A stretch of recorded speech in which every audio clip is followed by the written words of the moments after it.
Oke, eh, selamat malam, Salam sejahtera untuk kita semua yang menonton, baik yang ada di Zoom ini. Selamat malam juga untuk aspek-aspek yang menilai. Jadi di praktikum kali ini praktikum modul 6 Komstat. Judulnya itu, judul praktikum adalah pemrograman fungsi di RStudio. Nah, jadi kita akan menjelaskan coding-codingan yang ada di dalam praktikum. Eh, ini nih yang ada di modul apa tugas sih? Yang di modul kan? Ya, Iya, Iya, ini modul. yang modul. Oke, baiklah. Jadi pertama kita akan mendefinisikan sebuah fungsi yang bernama luas lingkaran. Nah, luas lingkaran ini adalah sebuah fungsi di mana memiliki dua argumen, argumen P dan argumen R. Di mana di dalam fungsi luas lingkaran itu L sama dengan pi kali R kuadrat. Jadi jadi itu kayak gini. Dia pi dikali dengan R pangkat 2 R kuadrat. Lalu di return nilai L. Artinya dia mengeluarkan nilai L, memberikan hasil L. Nah, di bawah ini itu adalah cara penggunaannya. Gimana sih caranya kita mau gunain fungsi lingkaran tadi, luas lingkaran tadi, gimana cara gunainnya? Kita panggil fungsinya, kita masukkan parameternya. Pi dan R tadi kan ketika kita definisikan di fungsi tadi, kalau nggak kita panggil angkanya, maksudnya kalau nggak kita definisikan angkanya, itu nggak akan jalan apa-apa, atau bahkan bisa dibilang error. Nah, tapi ketika kita definisikan, kayak misalkan luas lingkaran, itu kita panggil fungsinya, kita mau masukkan si Pi itu sama dengan 3,14 dan R-nya sama dengan 9. Keluarlah hasilnya 254,34. Atau misalkan kita mau cari R-nya jangan 9, R-nya 5 misalkan. Nanti dia akan 3,14 kali R pangkat 2. Berarti 3,14 kali 25.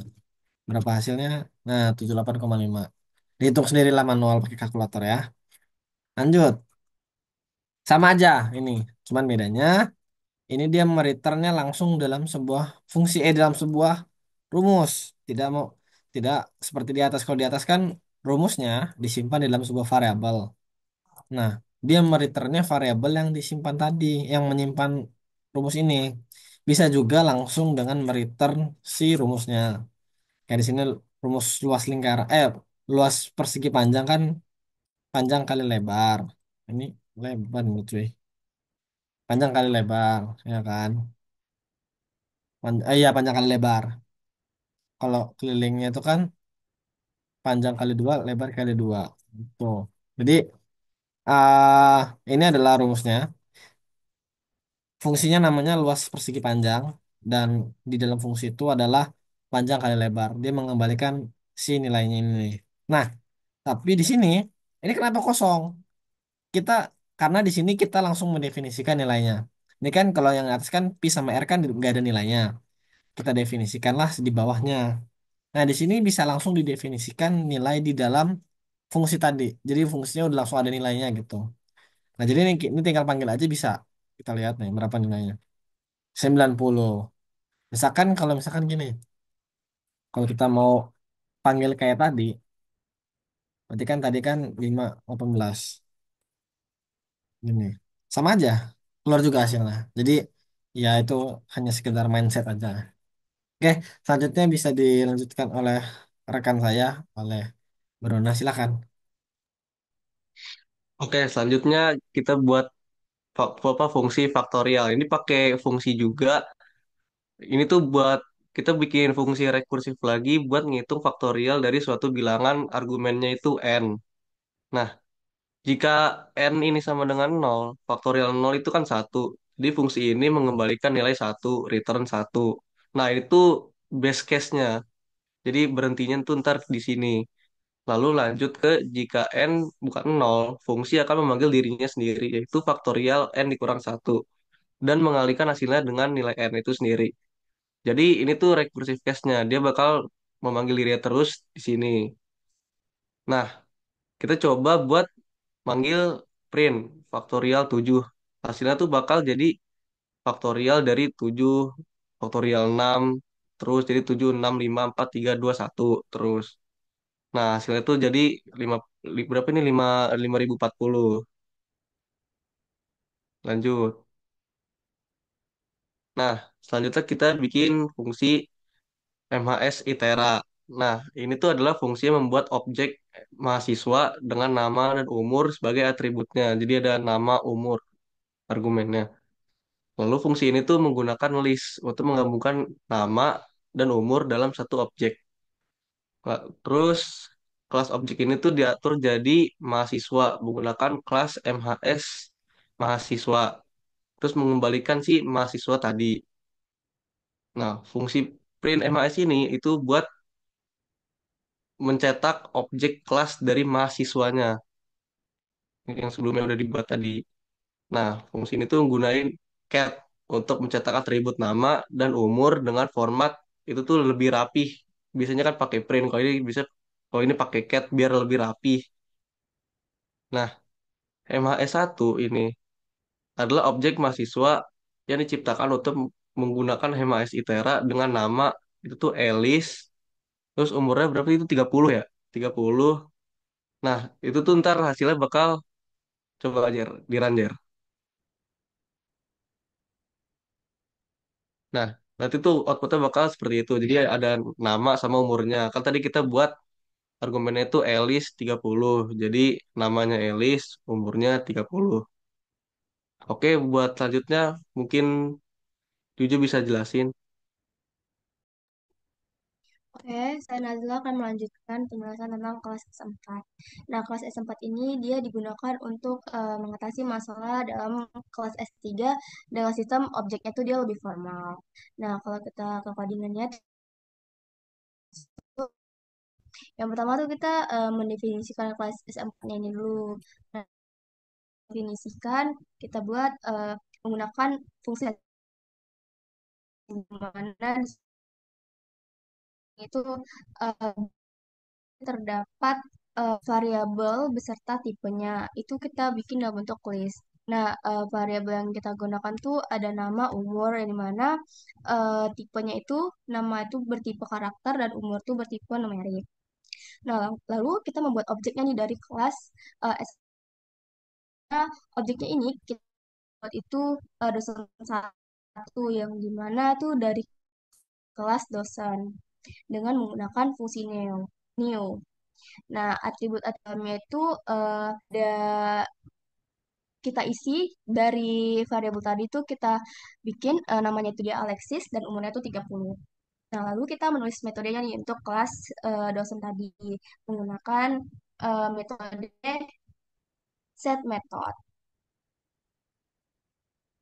Eh, pada metode ini kita menentukan bahwa fungsi show itu dia khusus untuk objek eh, dari kelas dosennya.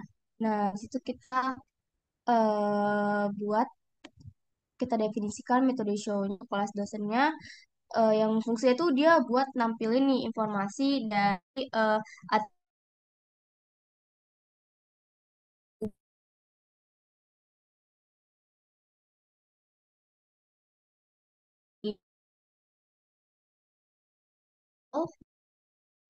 Nah, hasilnya itu yang muncul ada Alexis 30. Oh, di sini tuh kita menggunakan dua objek, dosen satu dan dosen dua. Yang dimana tuh yang dosen dua itu juga sama diambil dari kelas dosen. Terus namanya tuh ada apa itu? Valexa yang umurnya juga sama 30. Nah, kita panggil dua-duanya yang dimana muncul itu ada Alexis 30 dan Valexa 30 juga. Oke, selanjutnya akan dijelaskan oleh Kak Martada. Oke, selanjutnya ini kita mau ngedefinisiin kelas R6. Nah, R6 ini lebih canggih daripada yang sebelum-sebelumnya. Nah, di sini kita panggil dulu library-nya R6. Nah, kemudian di sini kita bikin kelasnya ini peserta. Kita definisiin kelasnya tuh namanya peserta. Kemudian R6 kelas. Terus peserta ini kita set sebagai publik. Public ini untuk bikin daftar metode dari atributnya itu biar bisa diakses dari luar gitu. Nah, kemudian ini selanjutnya ini name, eh, kita bikin list dulu di sini name sama age. Nah, ini kita bikin nol dulu. Ini karena nilai awal kita bikin kosong supaya nanti bisa diinput nilainya gitu. Nah, kemudian selanjutnya ini kita inisialisasi di sini initialize. Nah, ini pakai function name sama age.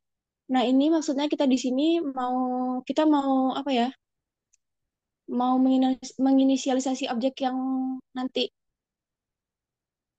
nama umurnya yang bakal dibuat gitu loh. Nanti saat eh, objeknya bakal dibuat, nanti kita bisa ngakses gitu. Karena kita di sini pakai self dollar name name gitu kan, self dollar age age.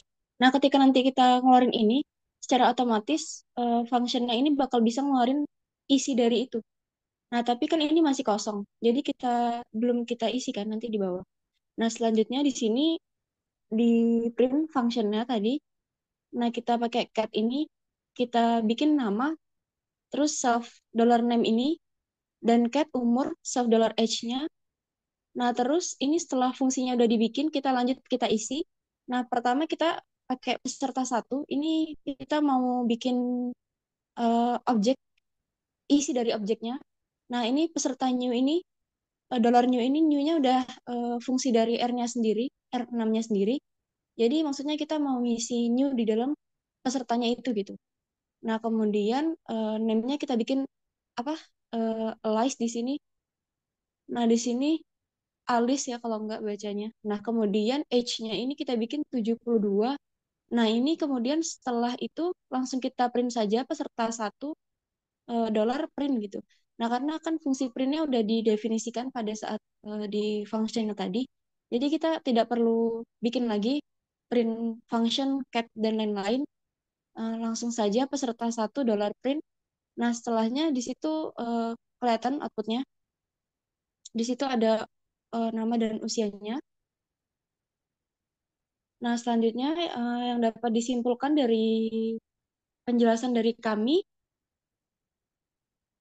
sebagai modul praktikum 6 kali ini, yaitu kita ini belajar dari mulai pemrograman sederhana, fungsi sederhana, pembuatan fungsi dengan nilai default, kemudian kita bikin rekursi juga dalam fungsi faktorial. Nah, kita juga memperkenalkan Object Oriented Programming atau OOP pada R. Ini mirip sama kayak OOP pada umumnya, tapi ini kan kali ini pada R gitu kan.